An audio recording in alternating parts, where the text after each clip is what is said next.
la violence par arme à feu est en hausse partout au Québec, ce qui a motivé des annonces du gouvernement fédéral, notamment 42 millions pour lutter contre ce fléau, une interdiction plus rapide de l'importation des armes de poing.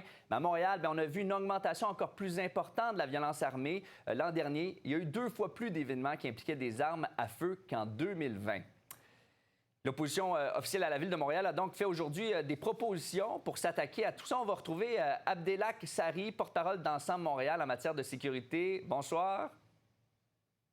Bonsoir. Qu'est-ce que vous proposez, vous, donc, à l'administration Plante dans tout ce contexte-là? Dans ce contexte, nous, on s'attaque, entre autres, bien évidemment, à ce fléau qui existe maintenant au niveau de la criminalité dans le web, en général sur le web.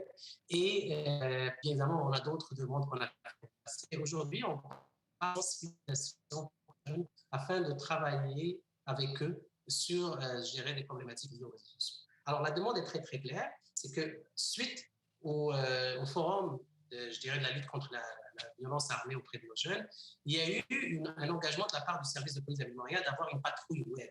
Et nous, ce qu'on demande, que cette patrouille soit déployée le plus vite possible. Alors, nous, on demande qu'elle soit déployée d'ici fin 2022. Oui. Ça, c'est la première des choses.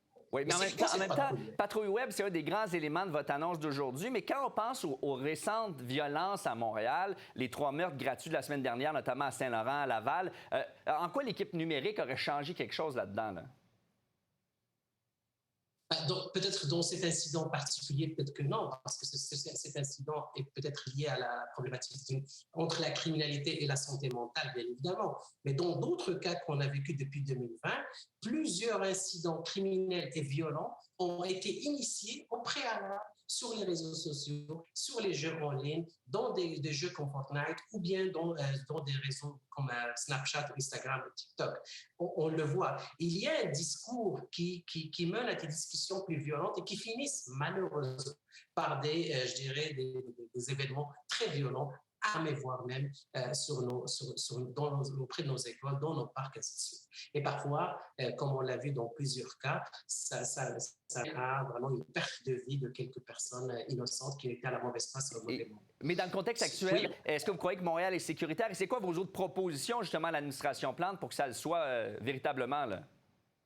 En fait, est-ce que Montréal est sécuritaire ou pas? La question se pose, est-ce que les gens se sentent en sécurité? Les parents à qui on parle, à qui on est sur le terrain, avec qui on est sur le terrain, ne se sentent plus en sécurité. Le sentiment de quiétude lui-même a baissé énormément à Montréal, malheureusement. Et ça, maintenant, on est en train de voir comment leur redonner ce sentiment de quiétude, qui est très important. Maintenant, qu'est-ce qu'on demande? Bien évidemment, je tiens premièrement à saluer le travail du service de police de la Ville de Montréal ainsi que celui de Laval dans les derniers incidents, parce qu'ils ont travaillé très, très fort. Mais il y a une manière de les remercier.